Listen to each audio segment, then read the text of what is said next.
I'll be taking you all to a storehouse in the Bales. Leave anything you don't need behind.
Oh, there you are, Sid. Thanks so much for coming. The, ruins are just over there, as is the creature I told you about, I'd imagine. Would you mind? Of course. I'll be right back.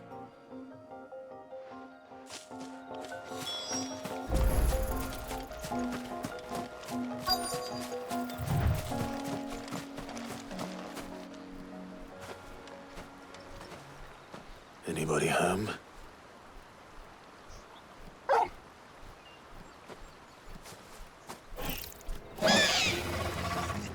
This must be our unwanted visitor. Time to go.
The things I do for you, Mid.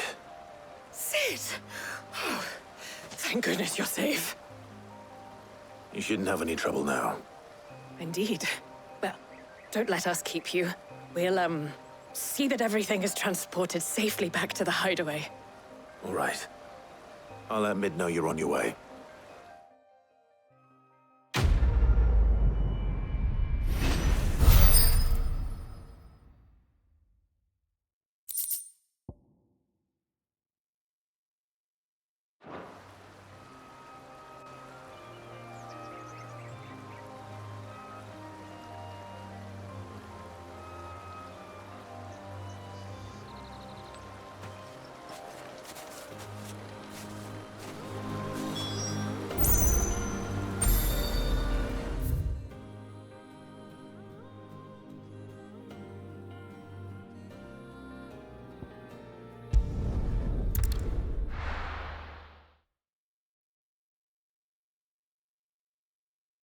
I'll be taking you all to a storehouse in the bales. Leave anything you don't need behind.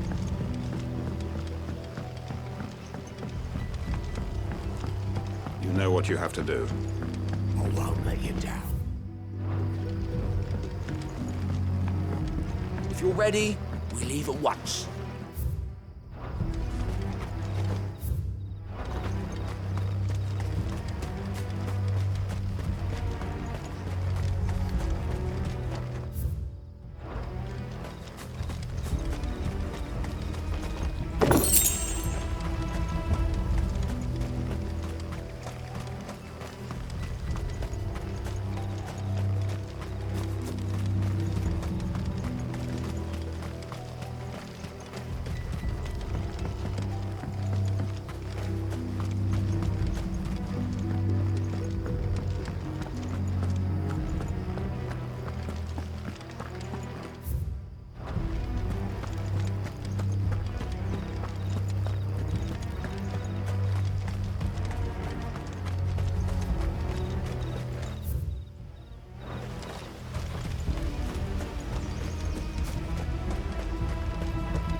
Come, my children, the reckoning is nigh.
I'll be taking you all to a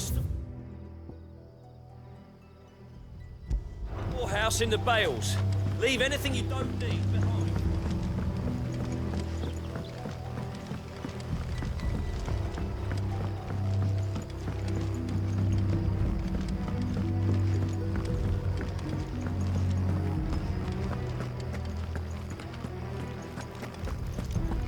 Come, my children.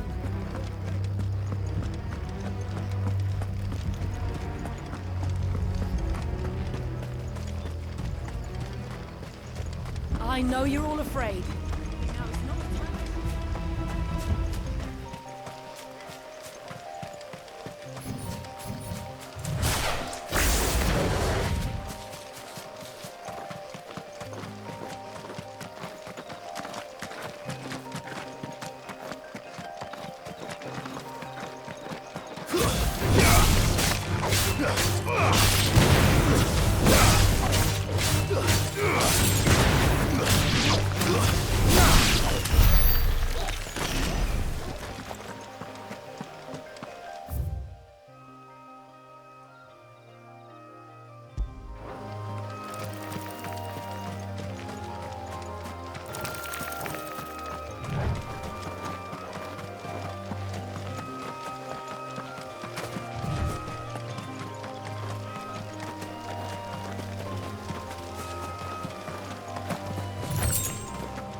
time to fight.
We're seeing troops amassing at every border crossing. Welcome to the Patron's Whisper. Your benefactors are a generous lot. Here you are. All done?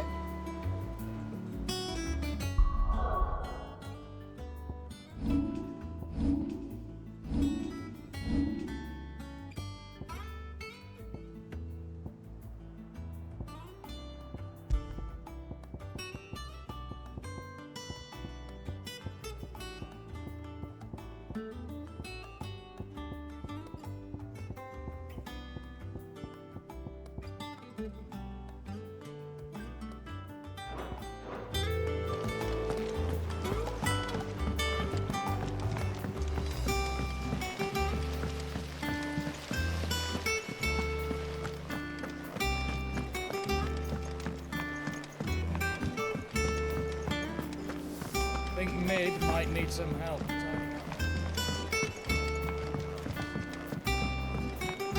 If I don't come up with something soon. Mid. Helena has recovered the material for the helm. She'll be along shortly. Excellent. Another job well done. And just one remaining. Right. Right, the shielding. This one's a bit of a bugger. How so? The plating's enough to stop the engines going pop, but those things will still be spitting out enough fire to set the rest of the ship ablaze. Which is why you need proper shielding. A prison for the dragon's breath that's blazing away inside. I thought a triple thick layer of tempered steel might do it. Or more of the stuff that the Fallen use, but they'd both be too heavy. The helm and the plating are bulky enough as it is. Add any more weight and the whole ship would be at the bottom of the briny before we'd even started. I need something light. But I've racked my brains and I just can't think what would do it. Well, if I were in need of obscure knowledge, I know whose counsel I would seek. Harpocrates. Tomes? Yeah, well, I'd thought of that, obviously. I've got all the details written down here. Can you take this to him, see what he makes of it? Right away.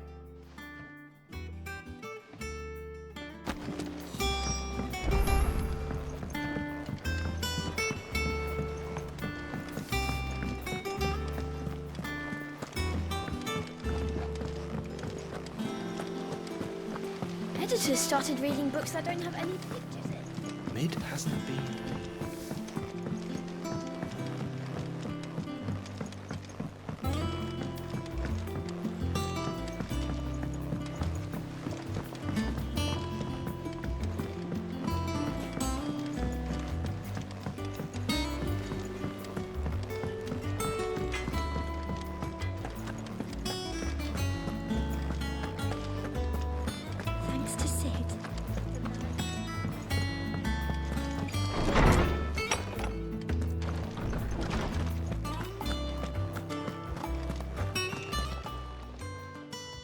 Harpocrates, do you have a moment?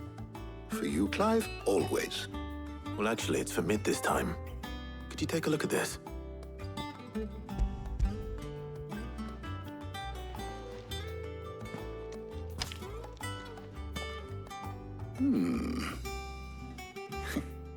Shielding for a mithril engine. Whatever will that girl think of next? And what are these notes around the edges? She has some specific requirements for the materials. The shielding needs to be able to resist extreme heat on the inside, and yet remain cool enough on the outside not to set the ship alight, while also being light enough not to sink it. As you can imagine, she's struggling to find anything that meets her needs.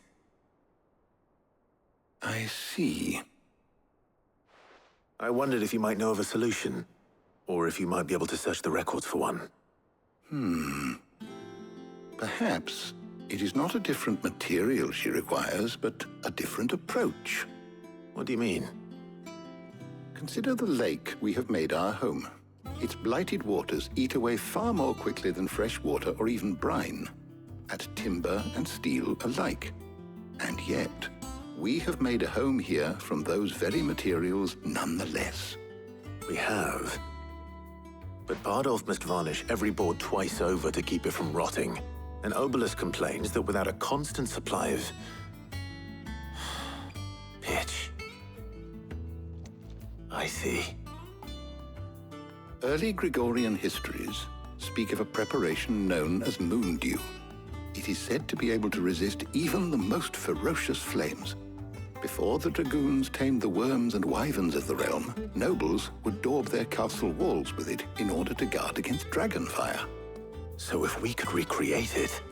It might be applied to some material or other in order to provide the protection Mid requires.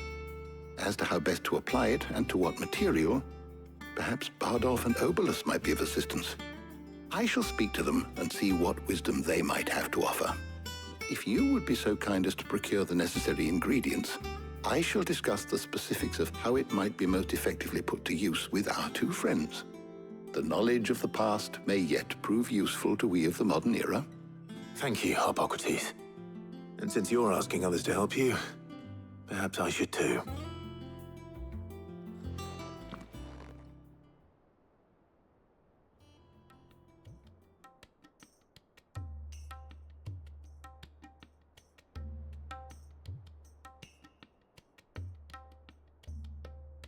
So you need a hand, do you? We do. I'll be heading to market for the ingredients we need. I could do with some help. And some company, too. The other can assist me in researching how best to prepare the shielding itself. Can we count on your aid? Always. Well, if Jill's game. Thank you. I am sure either of these fine young minds would prove indispensable in my research. I leave the decision as to who will go with whom in your capable hands, Clive.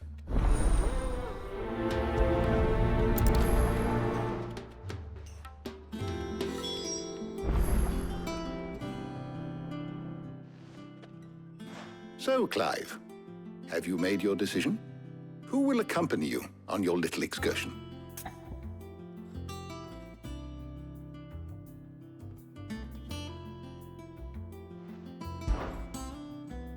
Very well. So then, what do we need to find? I have taken the liberty of preparing a list. Here. White chocobo eggs. Pepio nuts. Are you sure this list is right? Everything on here seems very edible. I would have thought the ingredients would be a little more exotic. Though these items may seem mundane, they have potent effects that are rarely exploited, effects for which they were once highly prized. So much so, in fact, that they were harvested almost to extinction, hence moon dews having fallen from favor. Now, of course, they can be obtained with ease. You should be able to find everything you need at the market in Northreach. Is that so? I've been meaning to visit Northreach anyway. I'll set out now. Join me there when you're ready. I will. Until then. You two enjoy yourselves. You too, Talia.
Now, where's Jill?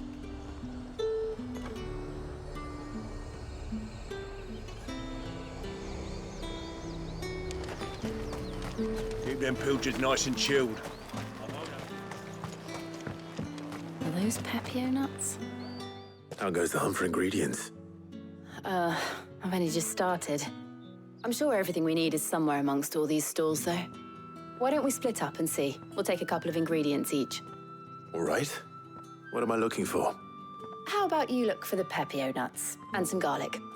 I'll find the other things we need. We can meet by the gate when we're finished.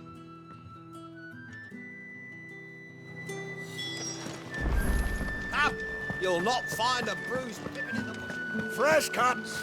Come and get them before... We haven't much, but you're free to look. Ah, yes.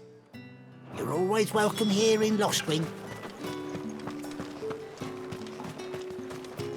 How the hell is anyone supposed to... What do you want? And thanks for nothing. That's everything. Let's see how Jill's getting on. Welcome, welcome.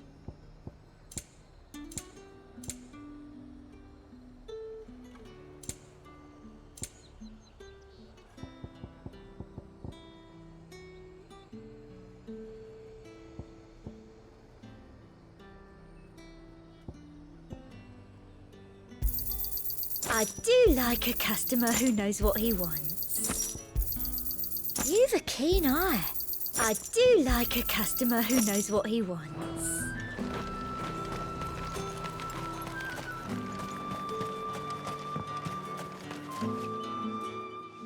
Did you find everything? I did. Here.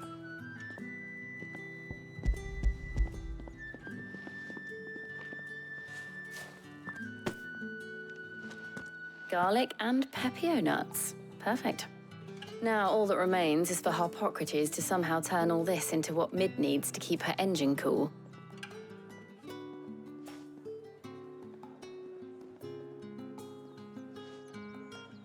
But before we head back, would you walk with me a while?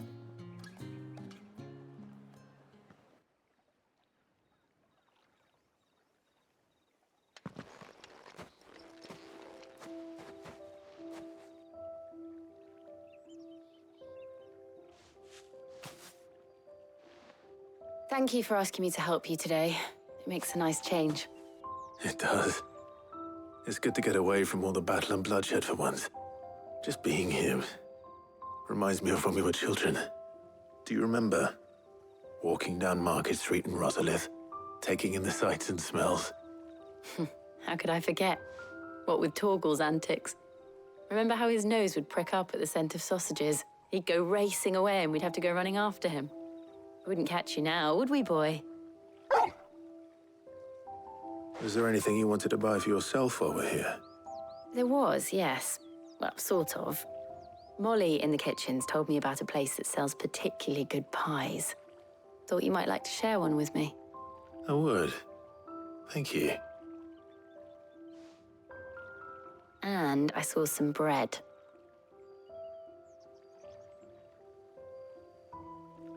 Big white cobs like the baker back in Rosalith used to make. What do you think? I thought we might get some soup to dip it in. But then I tried a slice of the butcher's dry-cured ham and it was just... oh!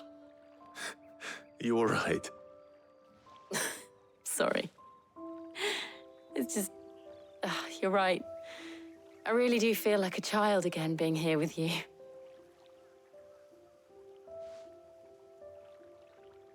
Clive. Is it wrong of me to enjoy this? No, Jill. This is how life should be. And it's how our lives will be when our work is finally done. When we can live on our own terms. I hope so. Thank you, Clive.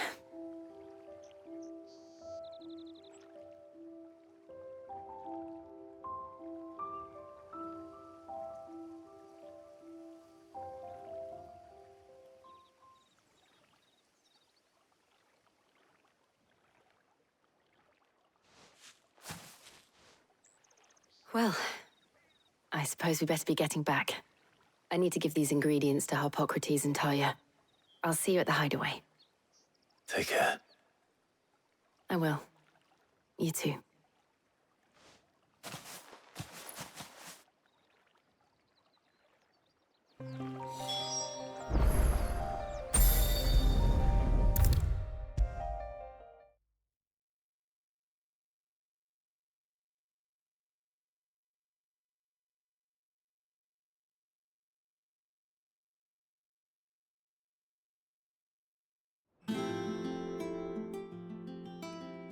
How's work on the shielding progressing, Harpocrates? Well, very well indeed. And thanks in no small part to your kind assistance. I was just explaining to Talia how we might best go about preparing the moon dew. And now that we have all the ingredients, we may begin. You can count on me. I've mixed more than a few mysterious concoctions in my time. I'm sure you have. What about the shielding itself? Work is underway, under the watchful eyes of Bardolph and Obolus. Apparently, it'll be ready soon. Thank you. All of you. Right then. Jill, would you join me in the infirmary? Many hands make light work and all that. Of course.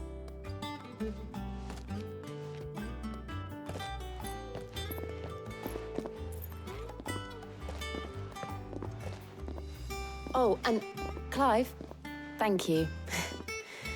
It was nice just being with you.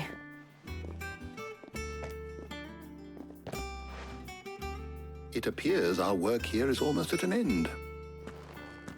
A shame. I was enjoying playing the man of action for once. When both the shielding and the moon dew are ready, it will merely be a matter of applying the one to the other. Followed by a rigorous process of testing and retesting, of course. Perhaps someone ought to warn young Mid of that. Leave it to me. Thank you, Harpocrates.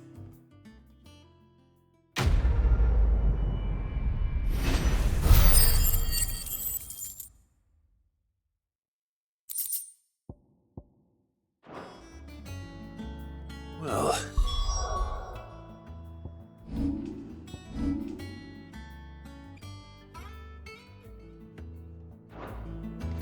I'd better go and give Mid the good news then.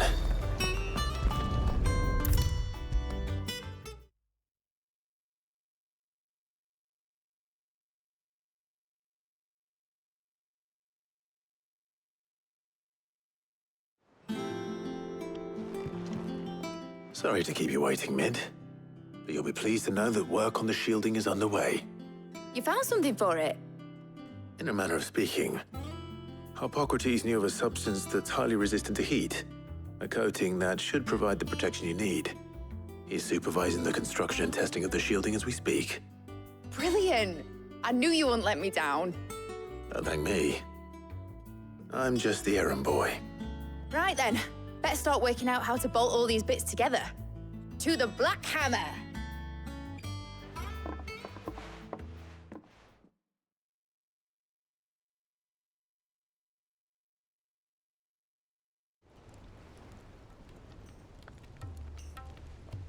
You know, when I got into the smithing game, I thought I'd be making swords and shields, not thermal bleeding didgeridoo-dahs.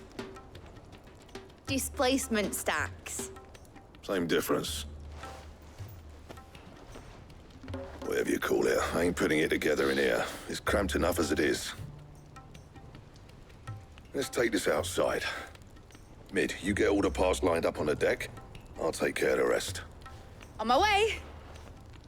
Oh, and bring me the biggest hammer you can find. This is gonna require some precision walloping.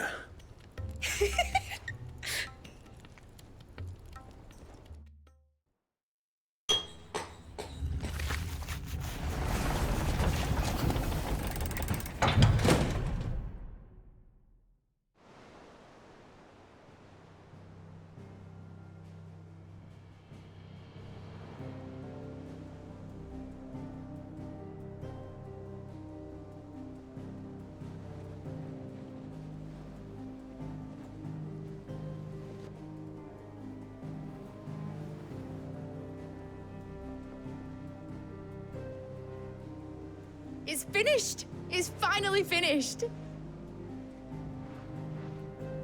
Thank fuck for that. I'll be feeling my hammer arm for weeks. Thank you, Clive, Blackthorn, everyone. That's 1 down and just 3 more to go. I'm sorry. Oh, didn't I tell you? The Enterprise has 4 mithril engines, and we'll be needing a displacement stack for each. You don't mean... Don't worry. Now they've got a finished one to work off. My gang in Canva can build the rest. Good luck to them, I say. Right, I'm off to get a sling for this elbow. Any other work comes in, keep it to yourselves, eh?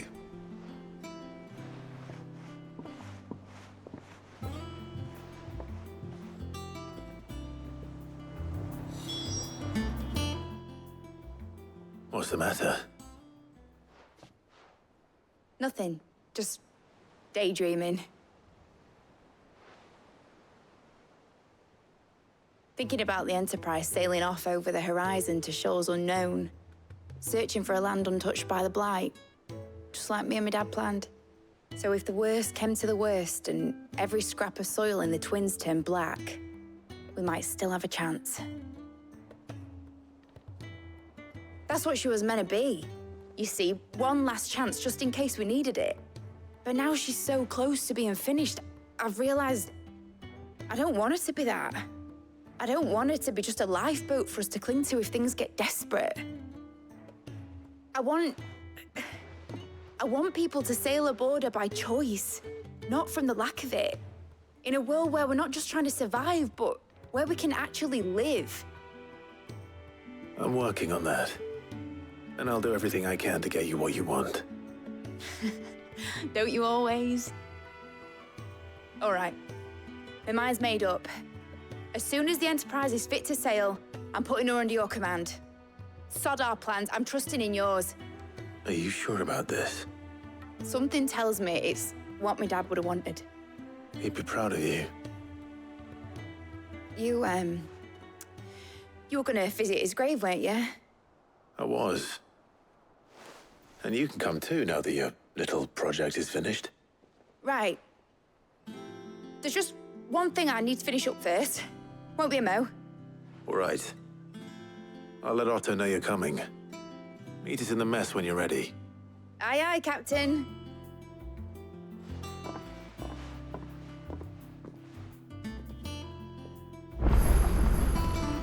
Mid told me she was building a ship.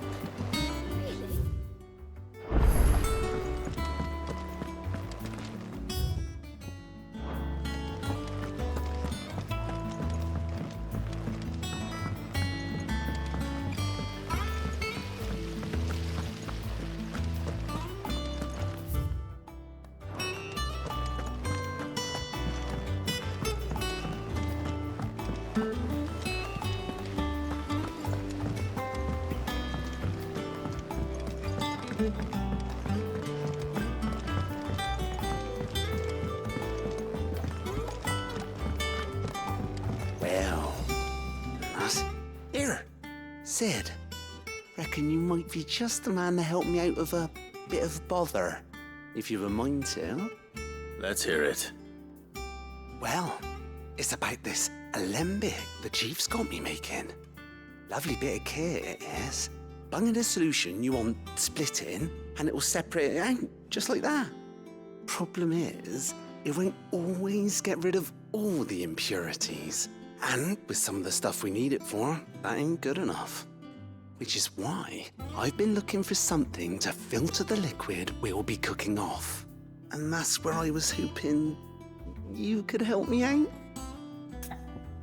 I imagine Ty could get some use out of this alembic too.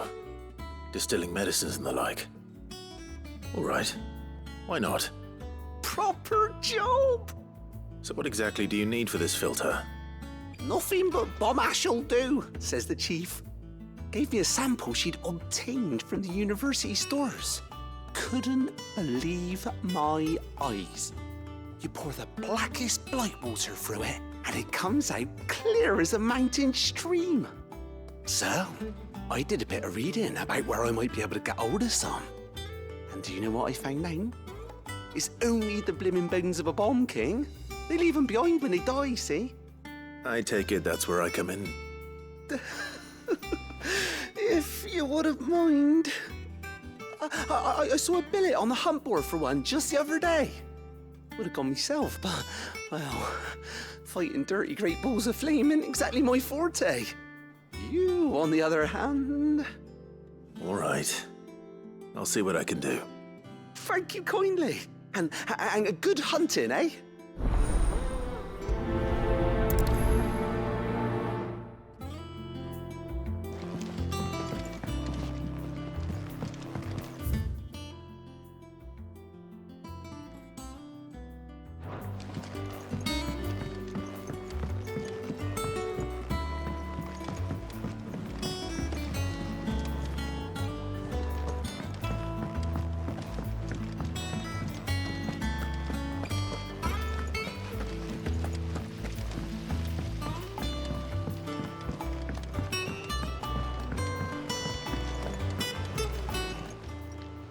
Welcome to the Patron's Whisper.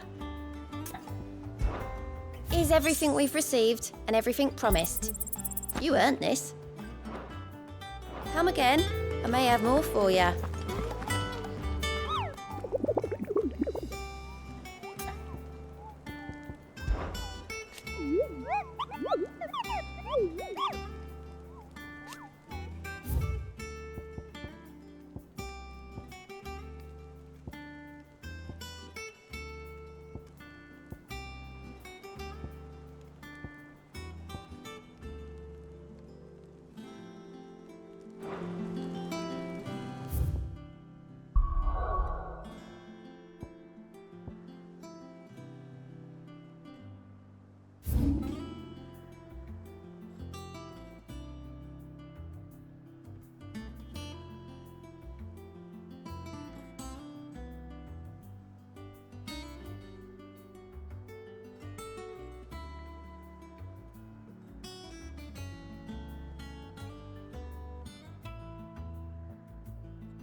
Got a crystal too?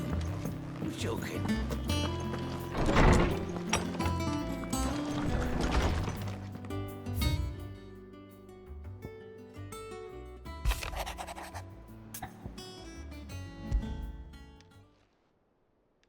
Hopefully it's nothing. But I should speak to Blackthorn just in case.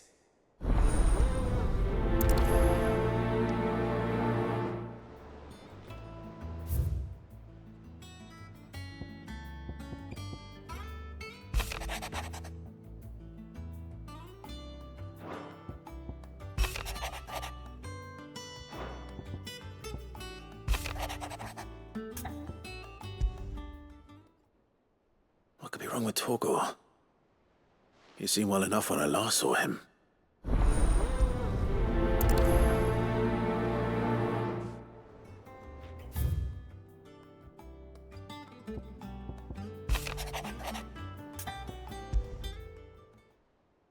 Trouble with the ledgers. Shouldn't he be asking Otto for help?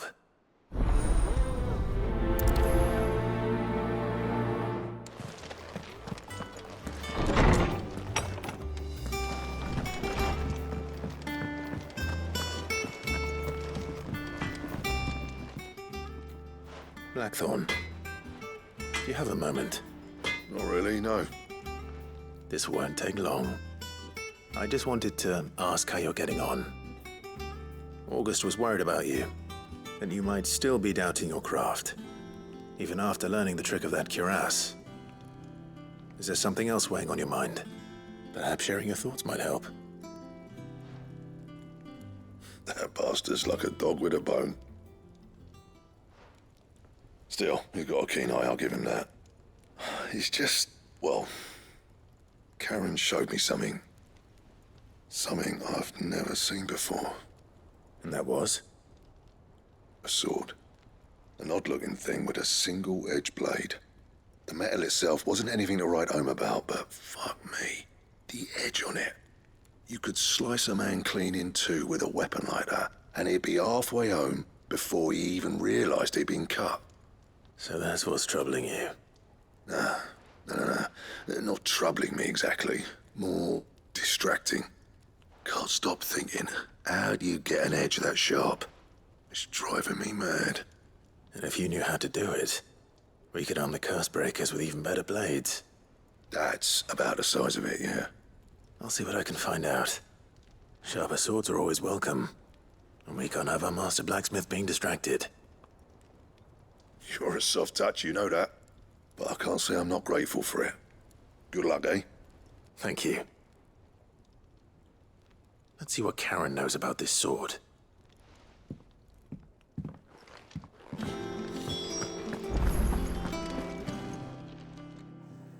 I got your note. You think something's wrong with Torgor? So you can read. Congratulations. But I didn't say I were wrong with him. I said something weren't right. He's not been eating me treats. He used to love cracking the bones from Molly's boiled brown, but now he won't so much as look at them. Didn't like him. Which is why I'm of a mind that his mind's on something else. You've not been working him too hard, have you? No harder than usual. Is that it, boy? Do you need a rest? What was it you said he was? A frost wolf? That's what the lawsman seems to think. Then maybe this all has something to do with whatever it is that's woken inside him. I suppose things have been different since Rosalith. Perhaps Hippocrates knows something. Instead of everything, you mean? Perhaps.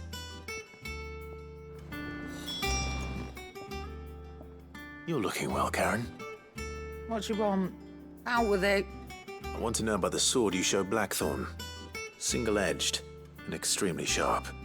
Running around after him again, are you? I suppose I am, yes. But I need to help him find out how to work an edge like that. It's driving him to distraction. Little wonder, I suppose. There's not many like that make it as far as the twins, and those that do go straight into private collections. Which made it nice and easy finding a buyer. Can you tell me who bought it? Where is it now? You think I tell people who my clients are? Suppose you're not likely to go nicking him off me, are you now? Fine. If you stop mooning at me like that. Lord Ignac's the man you want. Dalmekian bloke. Collects weapons and the like. And he's got more money than sense, which is why he's one of my favourite clients. Reckon he'll still be at the inn in Dalamil, where I left him. Thank you, Karen. Oh, and he's a touch eccentric, if you take my meaning. I appreciate the warning.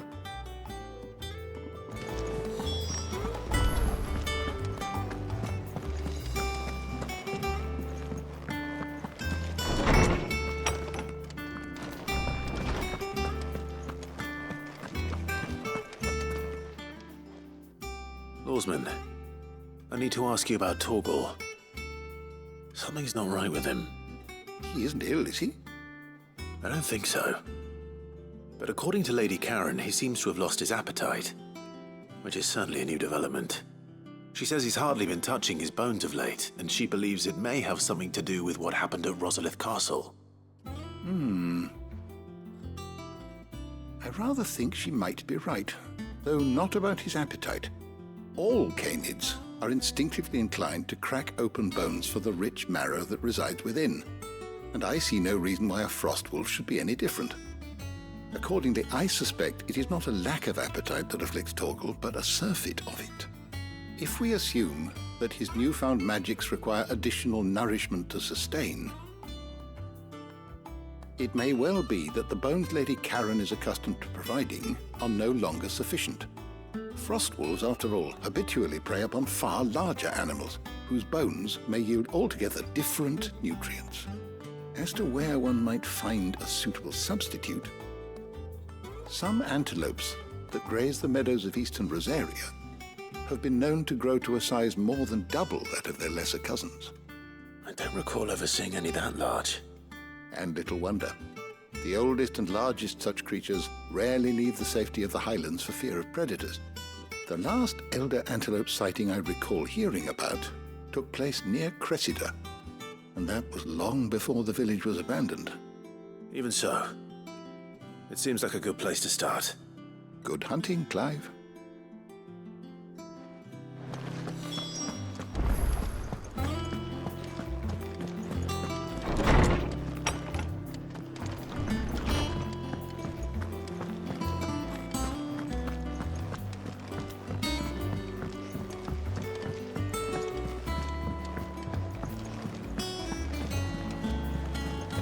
Is that the thing Tomes helped to build? Mid told me she was building a ship.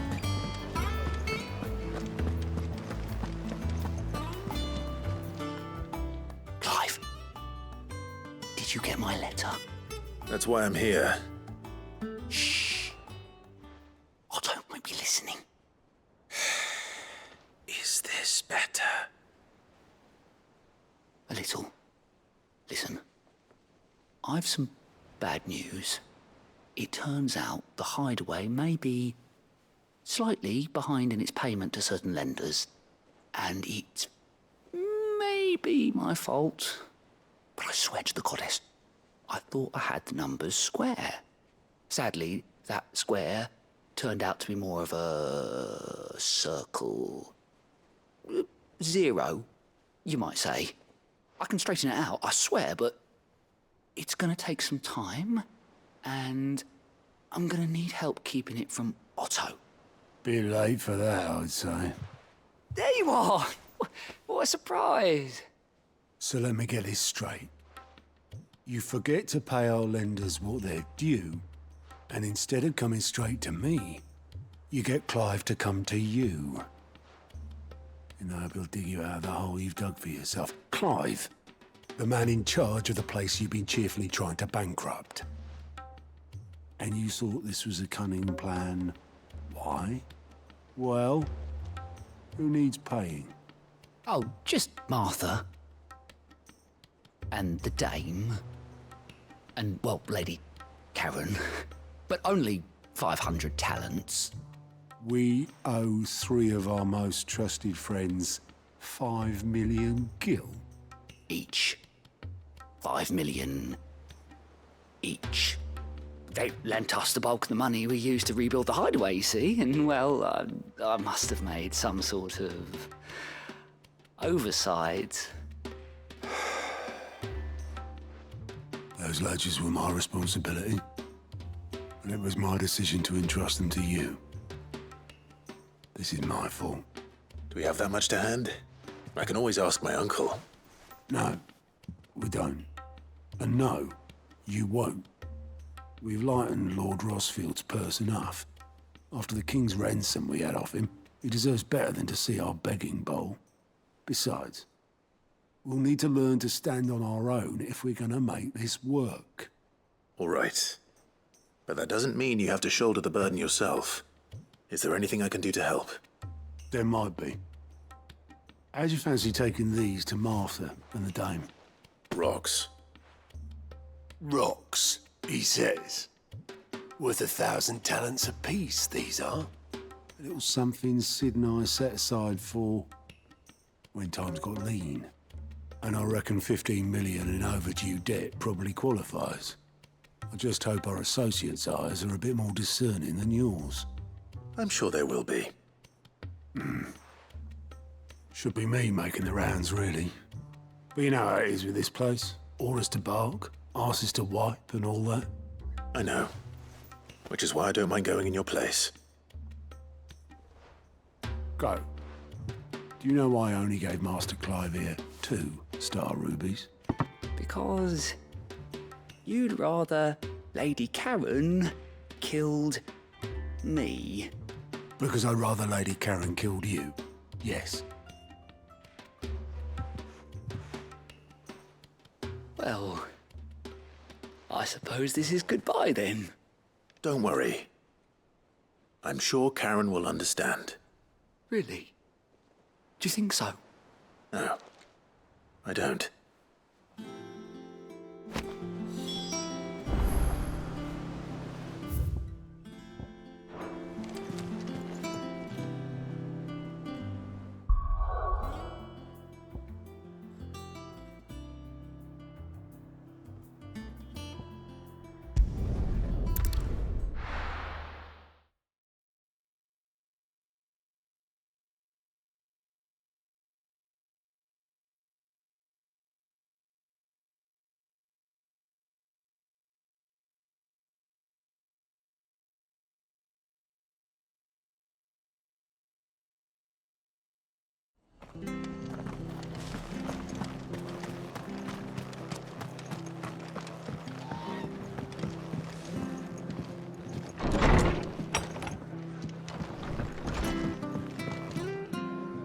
Clive, we weren't expecting you.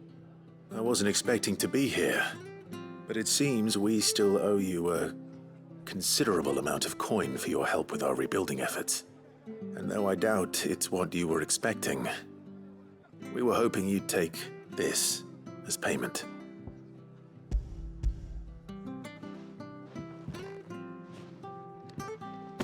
A star ruby? I can't accept this. It's worth at least twice what you owe me. More if you can find yourself the right buyer. Think of the difference as interest. Interest? If word got out I charged that much, no one would ever borrow from me again. Anyway, why are you the one here asking me about this? I'd have expected Otto. Bit much sending the Lord Marquis out to settle your debts, isn't it? The old goat working himself to death again? Something like that. Most days I think he's the only reason the hideaway's still standing. Same as always, eh? Back when the place was nothing but a twinkle in the eye of a recently retired Lord Commander, word is he was the first one Sid reached out to. Probably knew that without his strong arm and level head, the idea would never get off the ground. Sid may have been the face of the hideaway, but Otto's always been the backbone. And when Sid passed away, we were all worried that would be the end of it. That Otto would just give up. His death was hard on everyone. But it must have hit Otto hardest of all. But he didn't give up, did he? Quite the opposite, in fact. If I recall, he was the one who nominated you as Sid's replacement, and rallied the rest around you. I reckon what he saw in Sid, he saw in you too. And don't we all? Doesn't hurt that you're half as stubborn and twice as handsome, neither. That, and you keep good company. I suppose I do.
Well, it's certainly quiet. If I were a giant antelope, it would seem like just the place.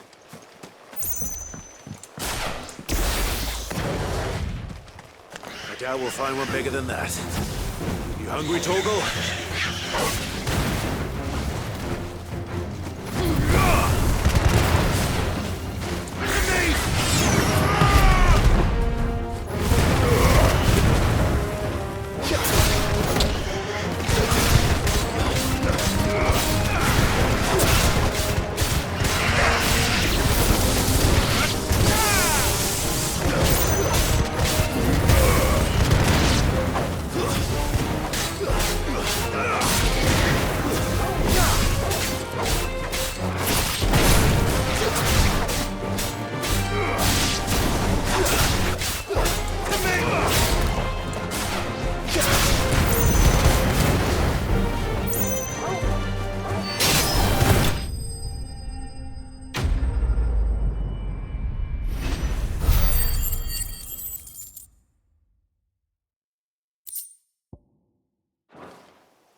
Now,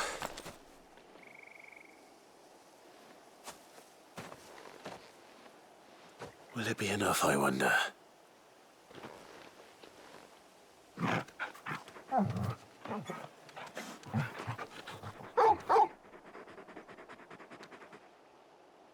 I say that answers my question, which means we owe the lawsmen our thanks. You're just a big puppy, aren't you? A very big puppy.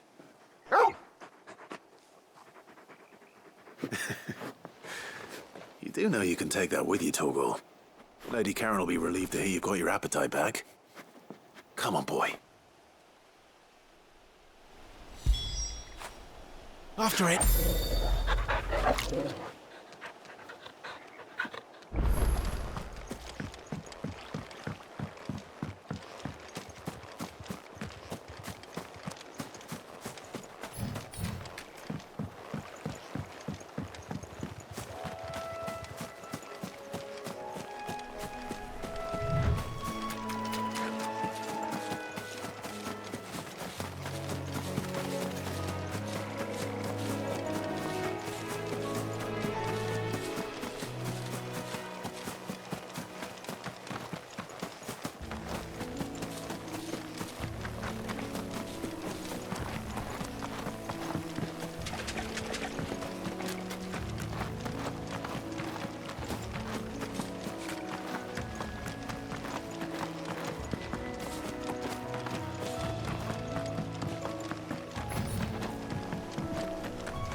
Thank you for sticking with us. Those of us who are still here.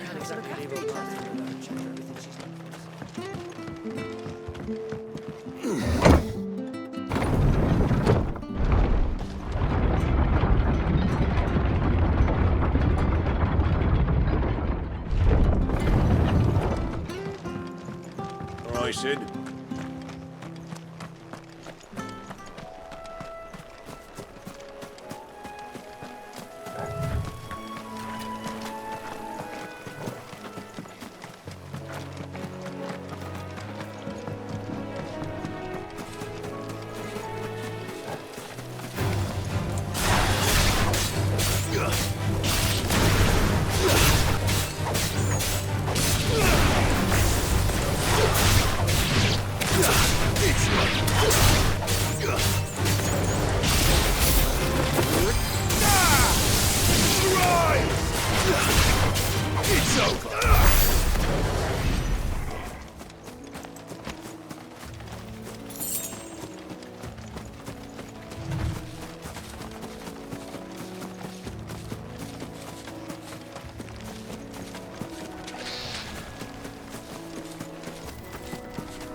ruins it came, and to ruin it returns.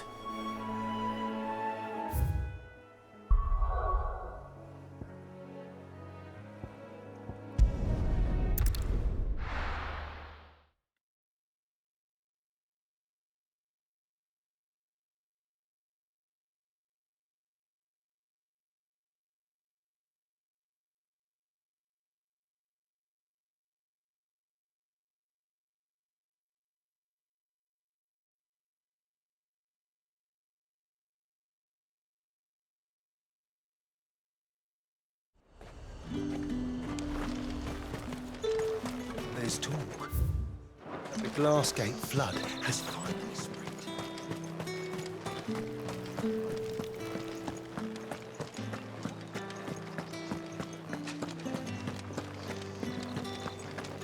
Did you hear? The gates to heaven. I want to see you again. It's all right. What am I going to do without Sweetwater and Oil of Talc? Milady, I come bearing gifts. Gifts? Whatever is the occasion.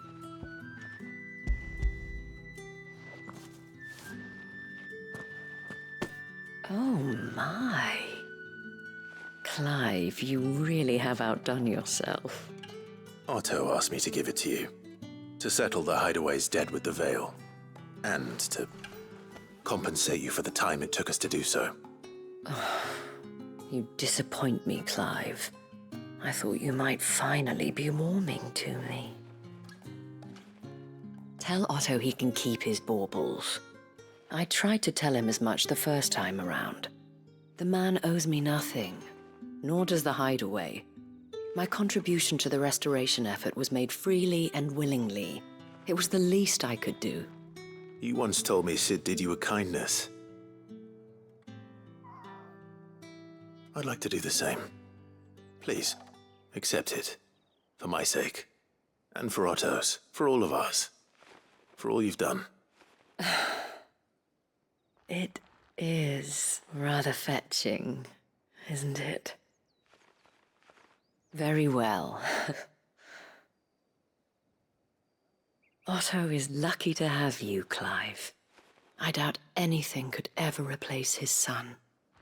But you and the others at the Hideaway are the closest thing he has to family. Otto had a son. Long ago, yes. Sid told me Otto lost him when he was just a boy, and blamed himself for not being able to stop it. I don't know how it happened, whether there was anything he could have done, but it was clear that it weighed heavily on him. I didn't know. How could you have? I doubt anyone did. Besides Sid, I've never met a man more keen to bear his sorrows in stoic silence. An ill habit, given that both have always been surrounded by friends desperate to help them. I'm beginning to see that.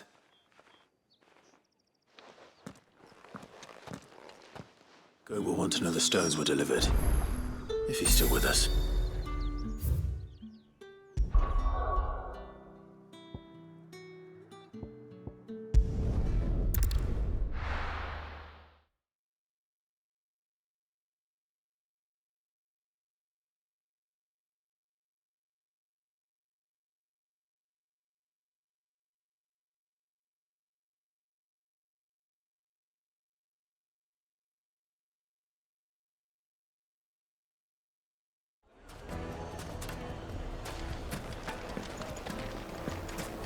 People take notice of wealthy men.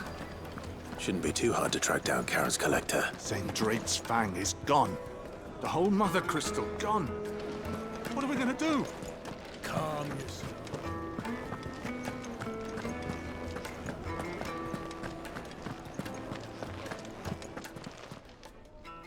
My reputation will be ruined!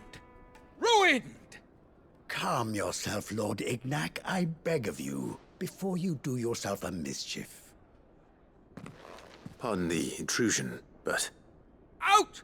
Get out! I paid for these rooms so I wouldn't be disturbed. Leave me be! Please, allow me to apologize. His lordship is going through a difficult time, and he's never been fond of guests arriving unannounced. Redeem! Get rid of the filthy oaf this instant! Very good, Lord Ignac. Would you mind stepping outside for a moment?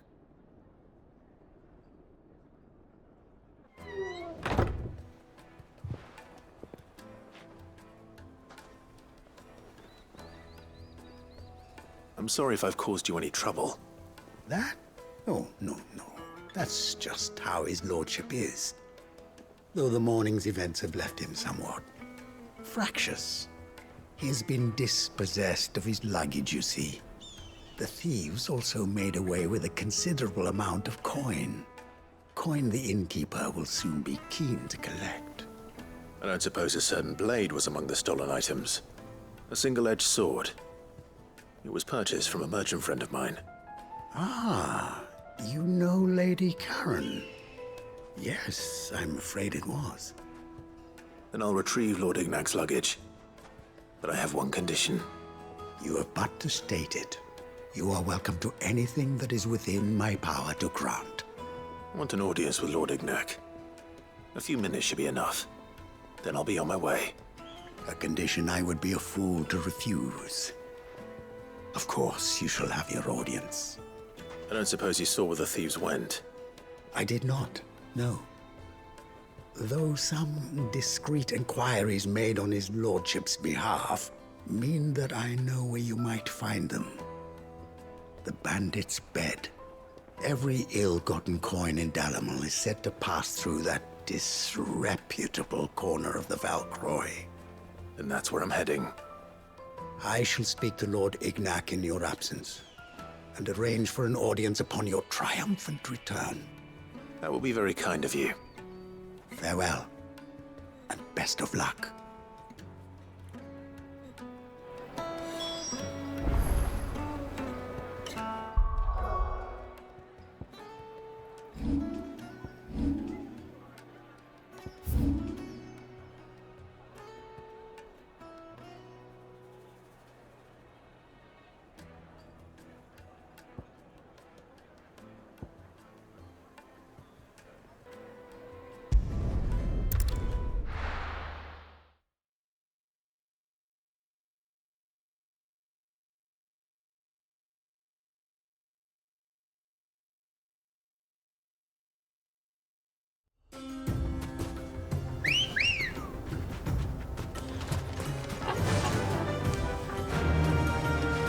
Run like the wind.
Straight home now.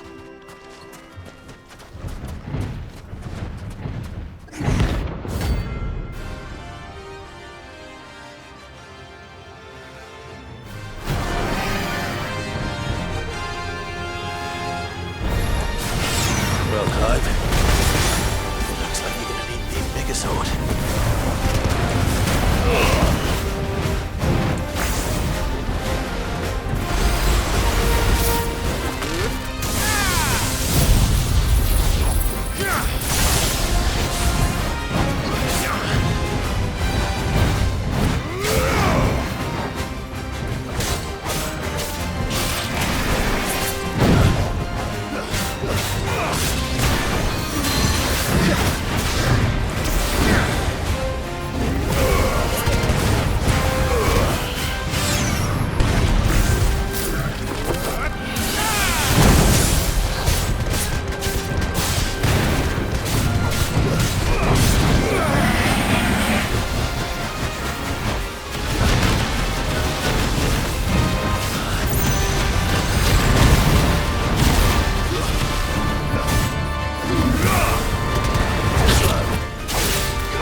should have stayed in its shell.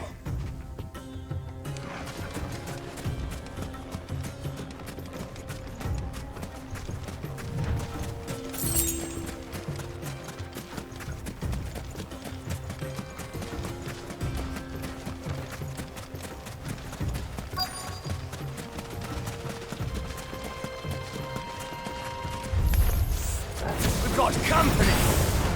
Come on, lads, let's tear the bastard's head off!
This must be Ignac's luggage. Nothing seems to be damaged. All right. Let's get it back to Dalamel.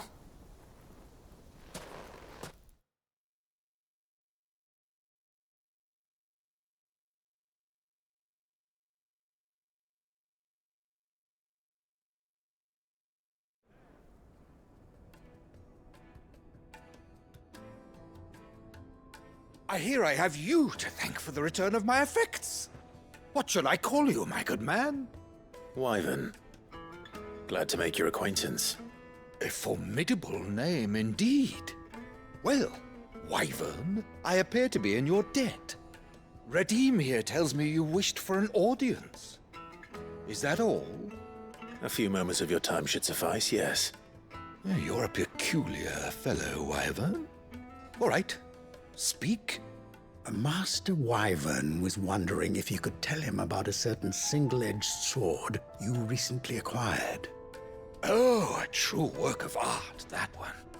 Karen drove me hard on the price, but I would have sold her Radim here to get my hands on that sword. It was made in the Outer Isles, far beyond the Twins, and is used exclusively by the practitioners of a unique school of swordsmanship. They believe no combat should ever exceed a single strike, and hone their blades to such perfection that none ever does. Each sword is made for that one perfect stroke, and for that stroke only. They crack upon a second blow. There's a brutal sort of beauty to it, really. But how do they hone such an edge? Fine question. Why, they use a whetstone, of course. Whetstones, rather. A whole array of them, ranging from the coarse to the fine. 10,000 licks with the sharpening stone, then 10,000 more. But it is the final stone which lends the blade its legendary sharpness. A mineral quite foreign to this great realm of ours. And that is the key. The secret ingredient. Wyvern, it occurs to me that my little lecture is hardly equal to services rendered. Take this, together with my regards. The very stone of which I spoke, far rarer among collectors than even the blade itself, and a far more fitting payment. Thank you. Pardon the intrusion, my lordship. However, it is long past time we prepared ourselves to depart. So it is. I am locked in bitter competition with a rival collector of curiosities. I am one step ahead of the unscrupulous scoundrel, but he is hard at my heels. And there are many other collectors out there. Too many to count, but only one do I consider my nemesis. Lord Byron Rosfield. And is a perennial thorn in my side. I can imagine. Farewell, Wyvern. May our paths cross again. Radim, we mustn't dawdle.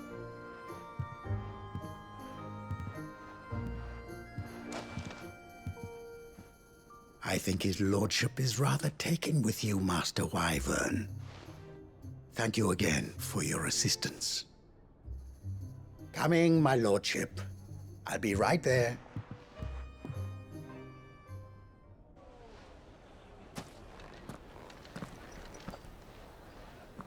Trust Uncle Byron to find such an interesting rival. Now, let's see what Blackthorn makes of this whetstone, shall we?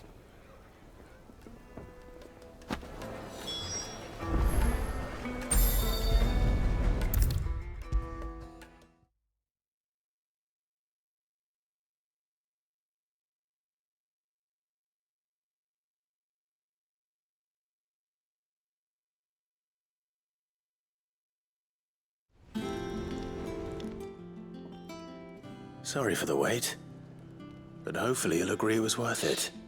You learned something about that sword, then? I did better than that.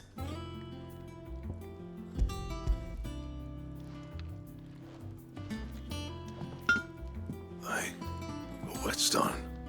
Yes, but not one you'll find anywhere in Valisthea.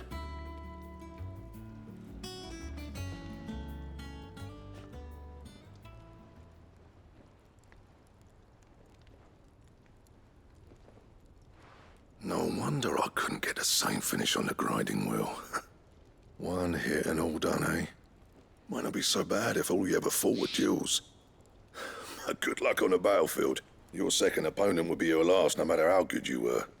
Even so, is there some way it could be used to give the Cursebreakers an edge? I think so, yeah. With this whetstone and the right kind of steel, I could probably even make a twin of the blade that rattled me. But there'd be no replacing this little rock once I worn it down to a sliver. I reckon we get a dozen swords from it, if that. Swords that the Cursebreakers wouldn't know how to wield properly, and that would see them through a single fire piece. Nah, no point trying to copy that thing. Be about as much use as a wax anvil. But finishing our blades with a whetstone this fine, now that's something to consider. And what's finer than fallen masonry, eh? Or more hard-wearing, for that matter. Just imagine it. Good Valisthean steel with an edge as sharp as any found in the Outer Isles. I won't make a copy, nah. I'll make something much better. I'm sure the Cursebreakers will be delighted. Just don't push yourself too hard. Don't you worry about me, sunshine. I've been working day and night since I was half your age, and I'll still be here when you're long gone. Hey, thanks, Clive. I mean it. I owe you one, August too. It's good to know someone's looking out for me. He'll be happy to hear you said that. And I'll see that my debt to you's paid. First new blade I make's got your name on it. You come and find me when you've got the materials. All right. I will.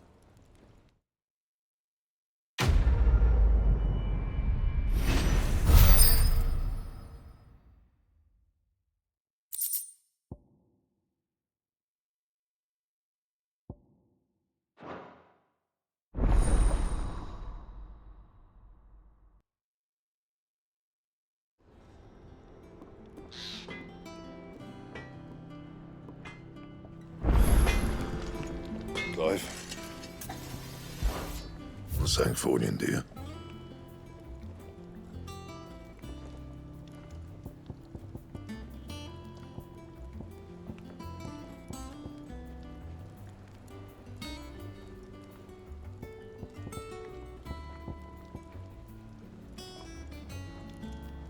Anything else?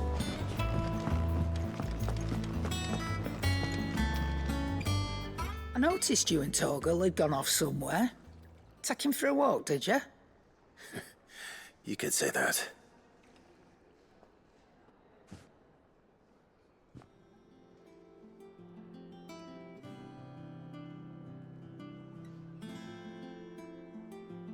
So, Molly's leftovers weren't good enough, eh? That'll teach me for treating you like you're still a pup.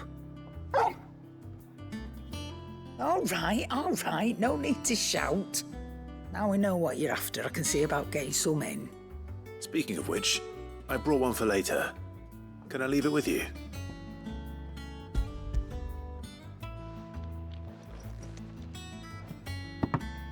You can, aye. I'm nice like that. In return, you can thank Tomes for me. The bloody know-it-all. I was just on my way to see him.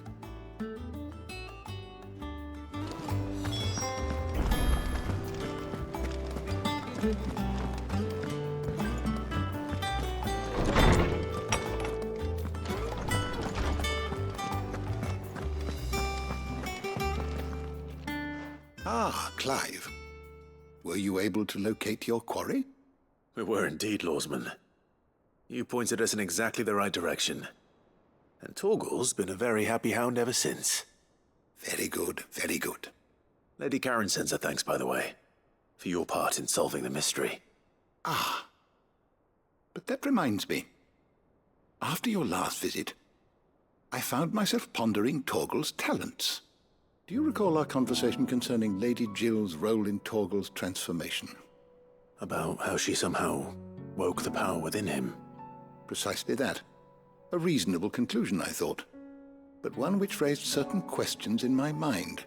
You see, the Fenrir of legend served Shiva and Shiva alone.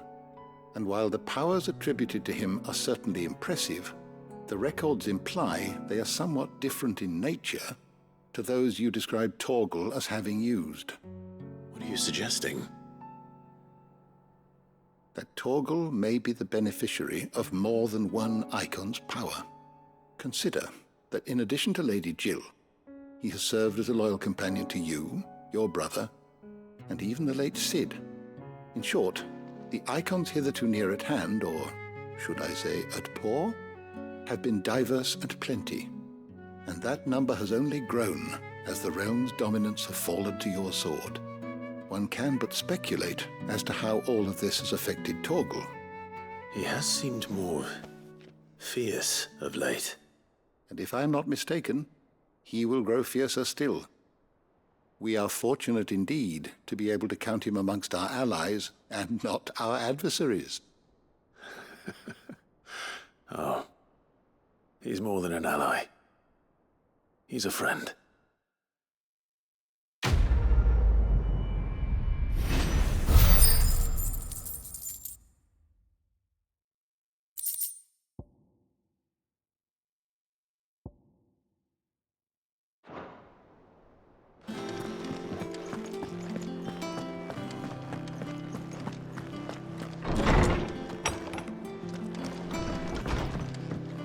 Ugh, I'm never drinking again.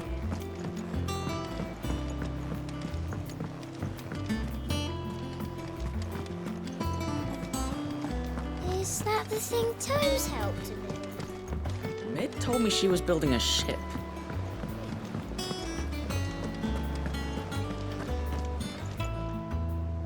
Goat. Still alive, I see. So Lady Karen accepted the ruby. Ah, about that. I tried my best, but she was just too stubborn to take it. She threw it right back in my face, in fact, and told me I could stick my stupid stone where the sun don't shine. Karen refused payment. I hope it wasn't something I said. I'm sure you were as tactful as ever. Let me see what I can do. Oh, wonderful. I hope you have better luck than I did.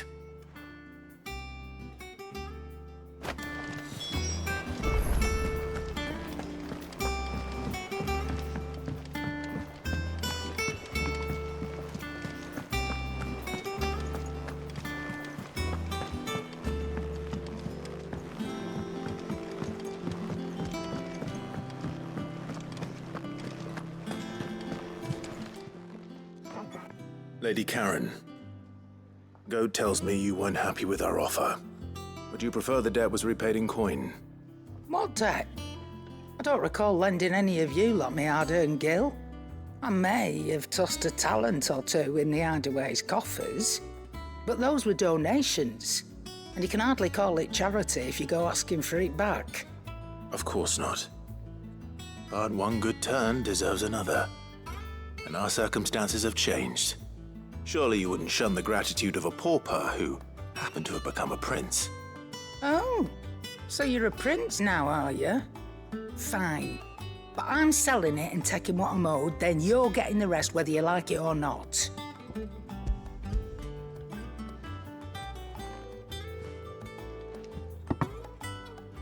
Where'd you even get this? A decent trader might nab 1,000 talents for a star ruby. A canny one, meanwhile, might claim it were nicked from the belt of Sid the Outlaw himself and ask twice as much. Might be I already have a buyer in mind. Might be you even know her. A fine continental maid whose beauty's only eclipsed by a guile in commerce. You wouldn't mind, would you? Not at all. Just be sure to tell her that it's always a pleasure doing business.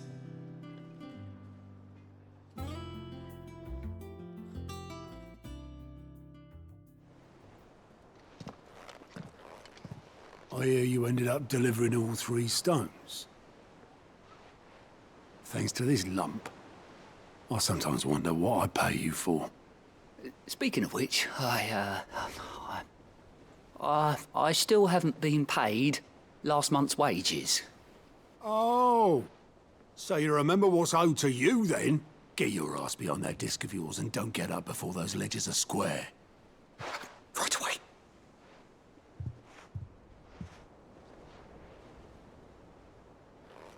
I've seen that before.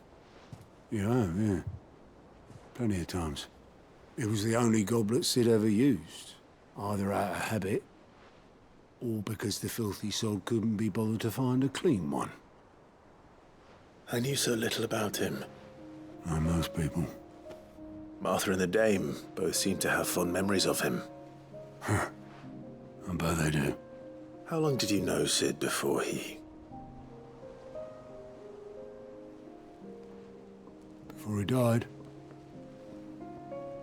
20 summers, give or take. Back in the day, I was a purser on a trade ship, which is where I met him. He bought passage to... I forget where. And having nothing better to do on the long nights, we sat up drinking island rum till the morning bell dragged me back to my duties. Quit my post not long after that, on account of making a fine maiden's belly fat. But me and Sid stayed close, promising we'd one day sail the seas again. That was before fate stepped in and said she was having none of it. The magic woke inside my son soon after his first name day, and there was no hiding his knack. Couldn't you and your family have... My family were the ones who summoned the constable, wanted the monster taken away. I couldn't turn my back on him, forget what I felt, and I couldn't for the life of me understand how they could. Luckily, Sid was of the same mind as me. It was him who stood beside me when all I wanted was to tear the whole world down. Him who cried for me when I had no tears left of my own. Him who swore he'd do everything he could to stop it from happening again. And he was true to his word, too. Left the Royal Army once and for all. His ranks, his ribbons, gone. Just like that. Threw away everything he had. All to right a wrong that no one else had the courage to face. I knew then I'd follow that man to the ends of the earth.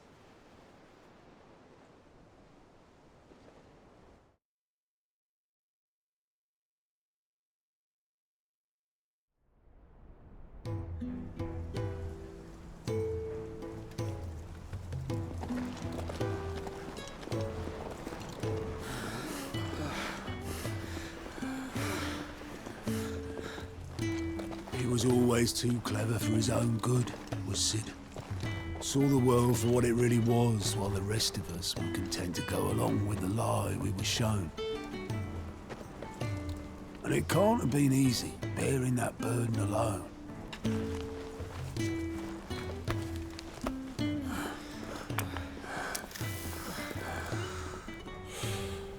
But he didn't let it stop him. He never lost faith in what he believed was right.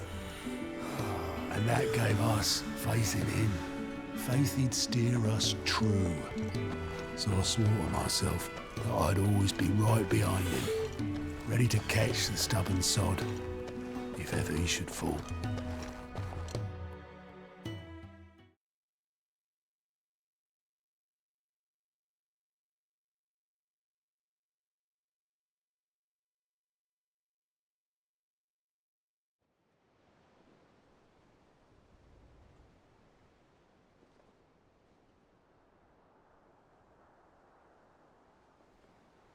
But I couldn't even do that.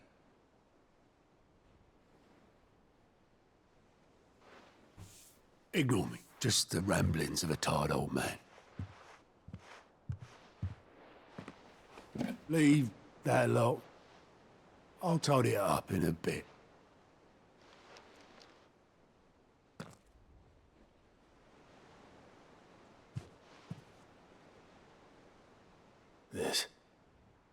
This is Sid's handwriting.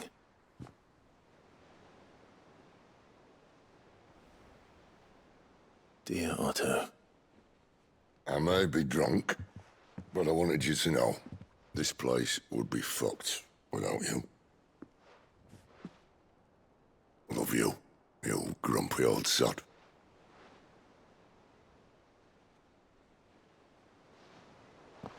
This note.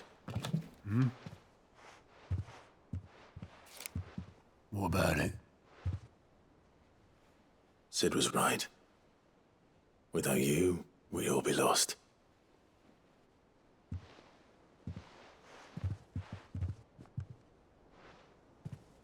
He should have bloody well said so then. Just once. Before he went. But then, why would he? Him, or anyone? I'd only have told him to piss off.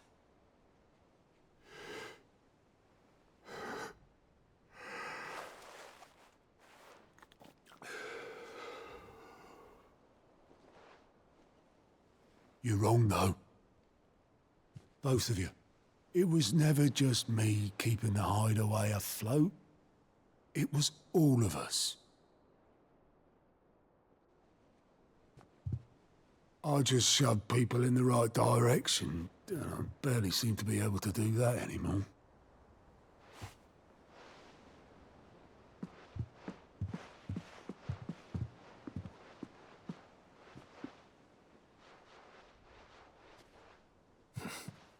Would you rather go we're at the helm? Well, maybe I've got a few more years left in me. I'm going to hold you to that, Otto. Before you go, Sid would have wanted you to have this. But that's... This'll do me just fine.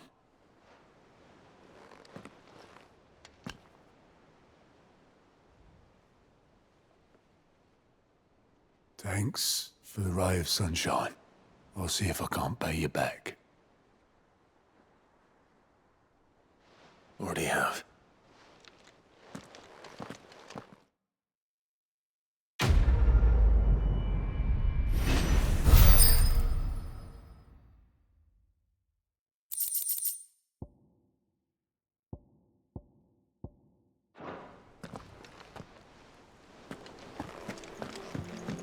Mid told me she was building a ship. Really? Is that the thing Tomes helped with?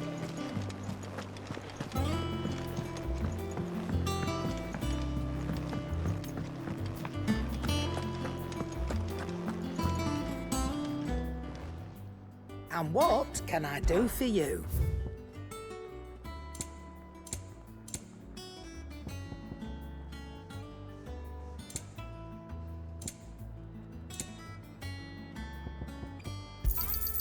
You'll not find a better price than that. He cracked the crystal too.